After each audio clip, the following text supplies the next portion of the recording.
4:30 ఉండాలి. పుష్టి ఉంది దానికి తాడు.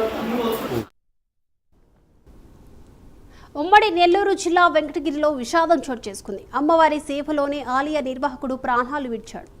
బేస్తవాలం కావమ్మ గుడి వద్ద అమ్మవారికి దిష్టి తీస్తుండగా గుండెపోటు వచ్చింది. దీంతో అక్కడికక్కడే కుప్పకూలిపోయాడు. ప్రస్తుతం ఈ వీడియో సోషల్ మీడియాలో వైరల్ అయింది.